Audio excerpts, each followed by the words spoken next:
Would you light? Thank you. I don't think I have any more of those little candles.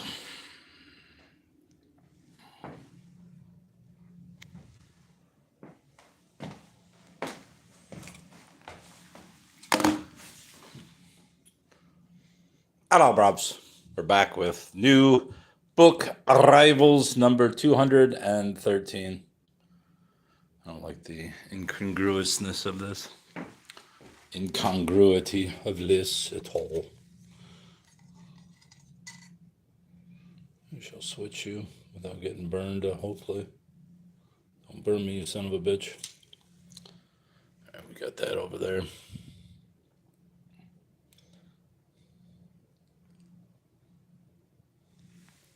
You come over here, if I can reach you.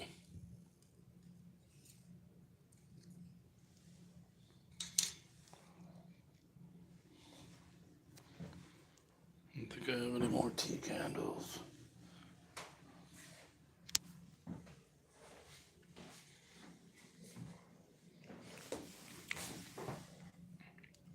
All right, Brobs, now we're set.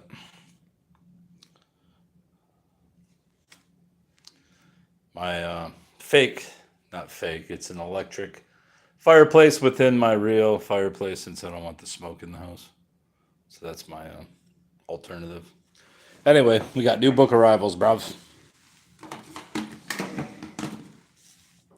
think this is number 313. And we'll start off with some Antioch Bookplate Company labels. A book is a new adventure. And usually you don't see this little whatever it's called, little booklet with inside there. But lady gave them to me for 50 cents. 50 cents. I already have a pack of those, so they're not that big of a deal. The Wedding by Dorothy West. Is this the same Dorothy West that was a writer back? Yeah, maybe it is the same lady. Anyway, I got this book for free, so it's not much of a purchase. Oh, I'm going to sneeze.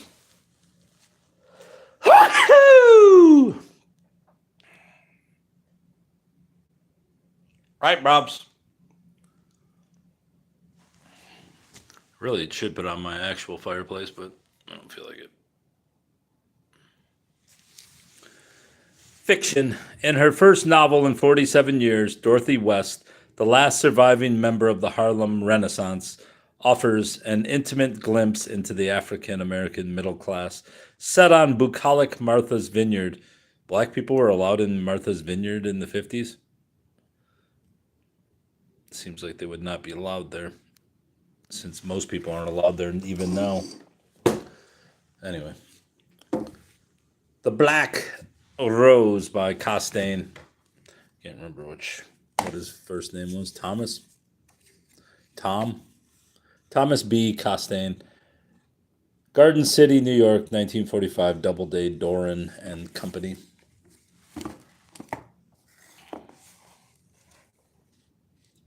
Roma Mai.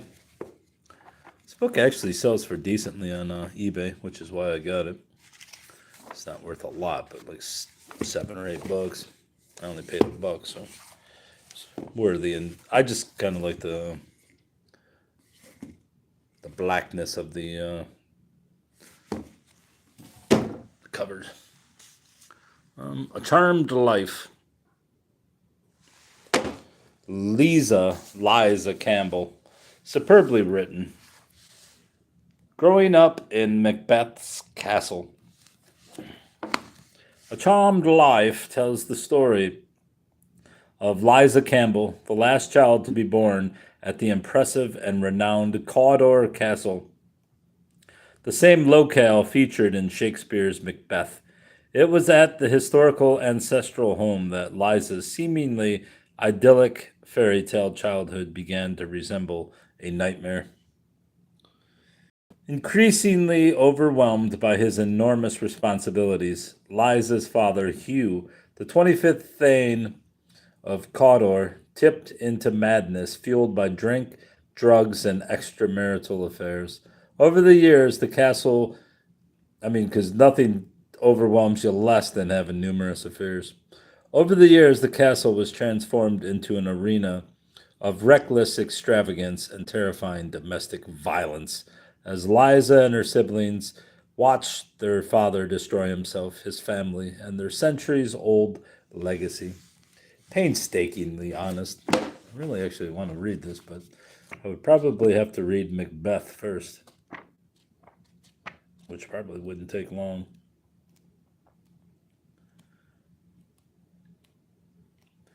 I'll set this one aside. I got that one free too. This one I got free as well, and yeah, I don't give a shit about Star Trek, but can't hurt to have some Star Trek in your collection. A brief guide to Star Trek, the essential history of the classic TV series and the movies. As I said, I hated Star Trek. Dr. Perlinder's Marching Band and other stories from Mike Worf's Kaleidoscope as heard on WJR radio. He had topics that were not necessarily mainstream. And I only know this because he had Gundella the Witch on his show. Although the episode seemingly is lost. But he's a local Detroit legend. I think he died a year or two ago, maybe 3 or 4. Yeah, now I have a signed copy by the writer of his radio stories. I'm sure Worf wrote as well, but when you're running a show, you gotta have help. Richard Price, Lush Life, a novel by the author of Clockers, another book I got for free on the free stand at the library. Don't really care about it.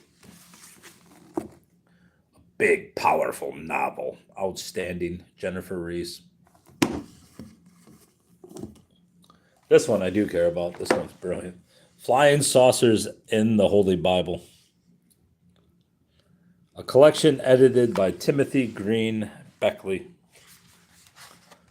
Flying Saucers in the Holy Bible. What role do UFOs play in the Holy Bible? The Bible remains one of the most widely read books in the world, yet little do most of the readers of this imagine that it may also represent the most thorough examination of UFOs in history, providing exceptional proof that our planet has long been visited by various extraterrestrial races with a variety of platforms and agendas. I mean, that's true if you think about supposed angels and the such coming down from the sky. There's Elijah. He coming down from the sky, bruv.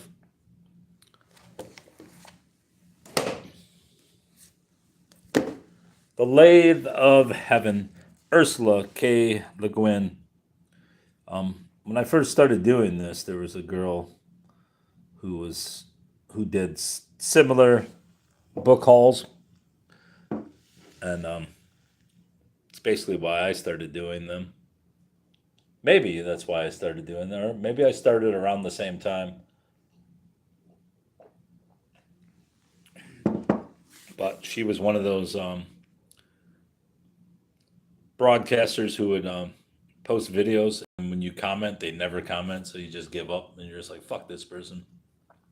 I understand people have busy lives and stuff, but if you have enough time to do an hour-long cast and you only get like 5 comments per month, you can answer them. So I'm always easily offended. Life with Father. Actually, I didn't even read the what this book is about. Obviously, it's science fiction. Reality is a dream. George Orr is the dreamer. George's dreams come true. George can change the world. In the hands of a power-mad psychiatrist, George is forced to dream up a new reality. free from war, disease, and overpopulation. But there are terrifying side effects, and George must dream and dream again, forever seeking utopia until the fabric of existence must itself collapse. This is Ursula K. Le Guin's first novel, a gripping, human picture of a man given total power. In his actions, we see ourselves. His decisions are the same that face our society today. And that's probably from 1967. What is this? Fred. I should call Fred. See if he's still alive. 1973, so yeah, Fred may not be alive.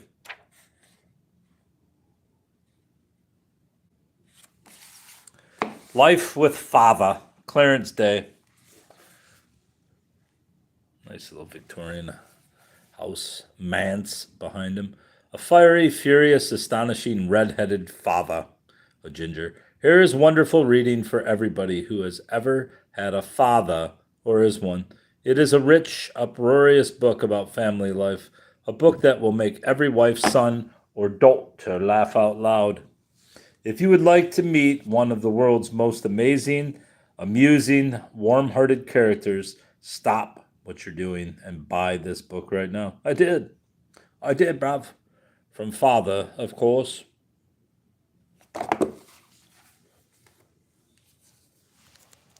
The Centaur by John Updike. The triumphant bestseller by the author of Couples, John Updike, the most significant young novelist in America. This is the way of a classic, a beautiful and memorable book. Updike at his angel-tongued best, a triumph of love and art.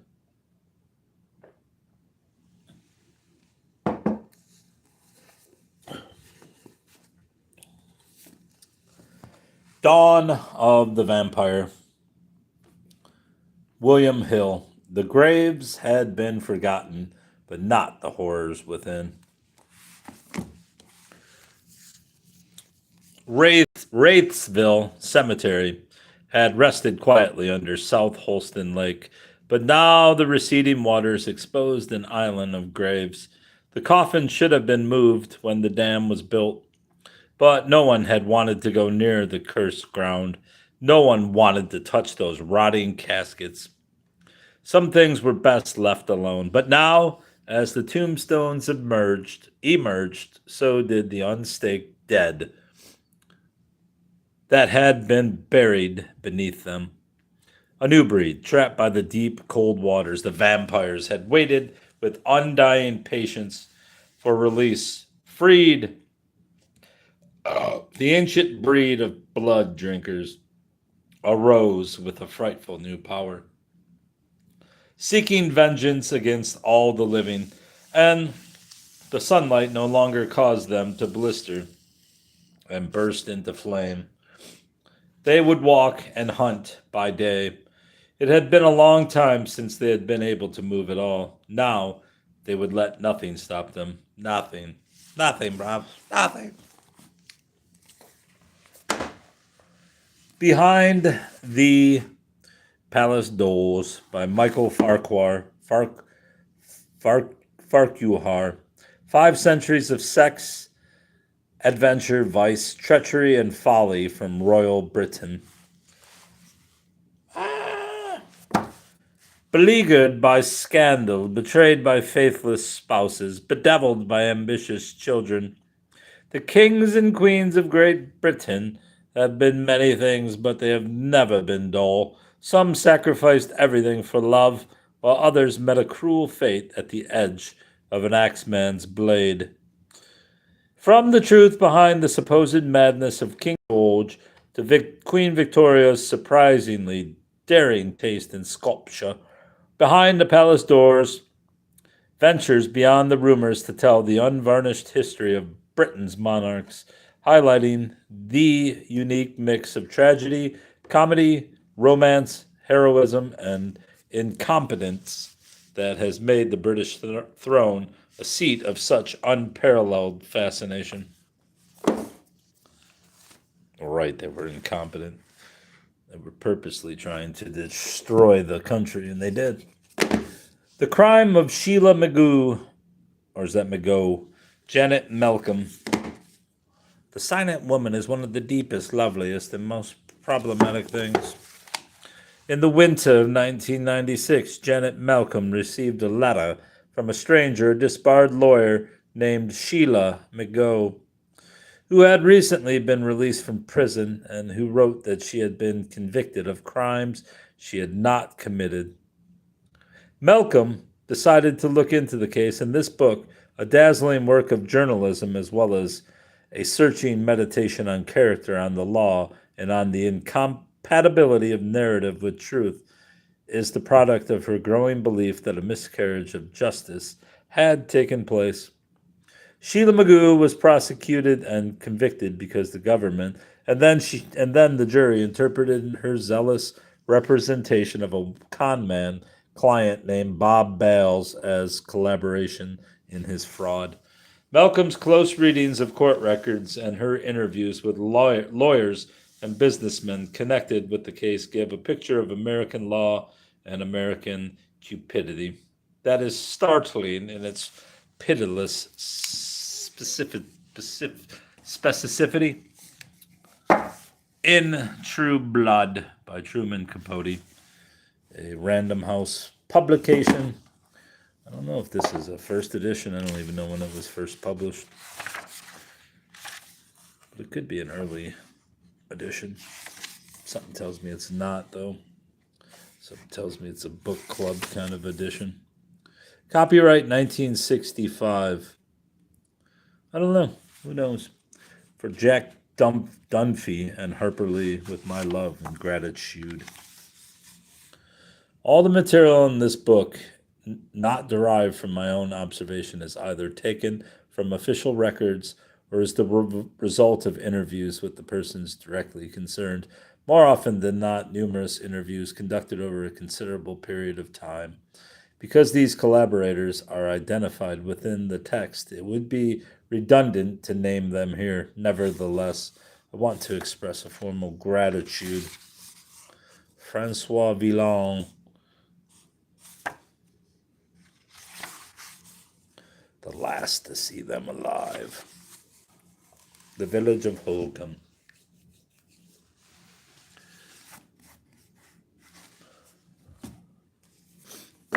Wide Awake, a novel by Robert Bobber, or is it Bober? Another free book I got. I would sell these off to thriftbooks.com for 50 cents, but I don't think they want them. Coming of age in 1960s Paris, Bernard Applebaum exists in the hazy shadow of the Holocaust and on the electric cusp of the French New Wave. We find the narrator of Wide Awake as he wanders the city streets in search of signs of his father, who was deported by the Nazis in 1942. Again, this is fiction, so. The Nephilim and the Pyramid of the Apocalypse. Patrick Heron. Giants among men. They appear in the first pages of the Bible, which I assume is why I found this book in the same place as Flying Saucers in the Bible. Sons of God who coupled with mere mortals before and after the flood. Après moi deluge. They are the fallen angels and their children.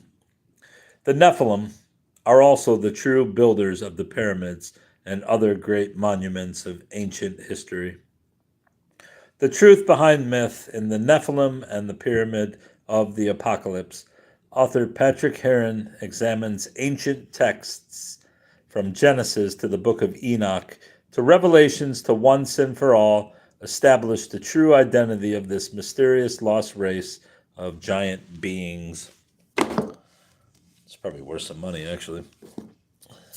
I probably shouldn't have got this since it's only volume 2, and it better not be in German. It is, motherfucker. No, and it's in bilingual. That's good. Ludwig Wittgenstein remarks on the philosophy of psychology. Obviously, he was a philosopher. Wittgenstein finished part one of the philosophical investigations in the spring of 1945. From 1946 to 49, he worked on the philosophy of psychology almost without interruption. The present two-volume work comprises many of his writings over this period. Though some of these remarks appeared in Volume 2 of the investigation and others in Zettel, the great majority, although of excellent quality, remained uncollected until 1980.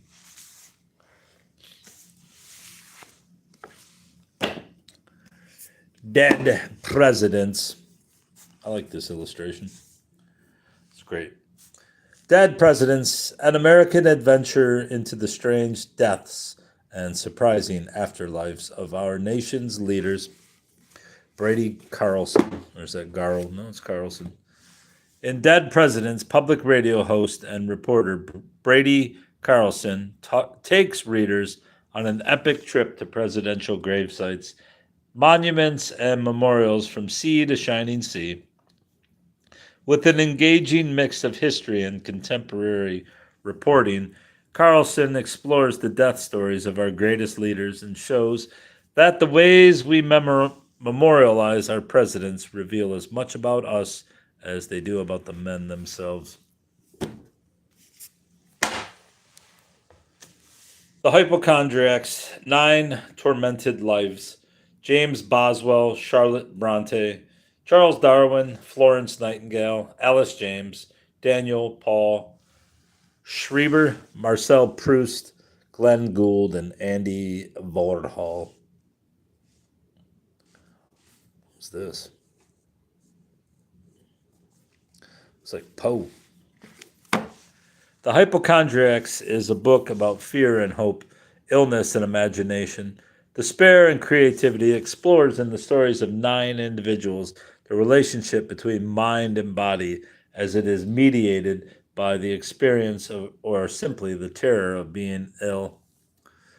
And in an intimate investigation of those lives, it shows how the mind can make a prison of the body by distorting our sense of ourselves as physical beings. Beings.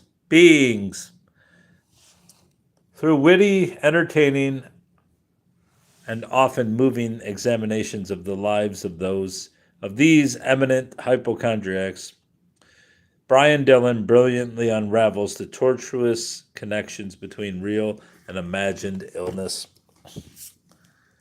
Caesar, Life of a Colossus, Adrian Goldsworthy. Monumental, says the Atlantic Monthly. It's monumentally long. 600 pages, basically. Obviously, everyone knows who Caesar is. The creator of bad pizza.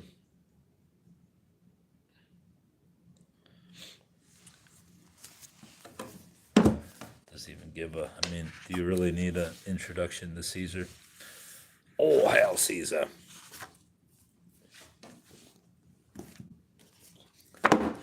The Epic of Gilgamesh, translated and edited by Benjamin R. Foster.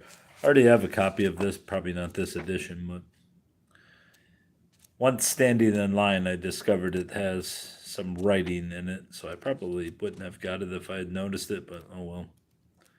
It's 50 cents. What's 50 cents gonna hurt, buddy? Translated and edited by Benjamin R. Foster.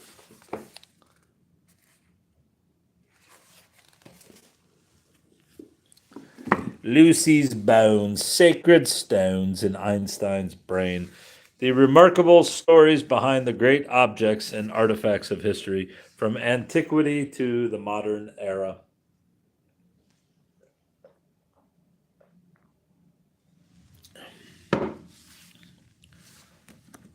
Harvey Rochlin.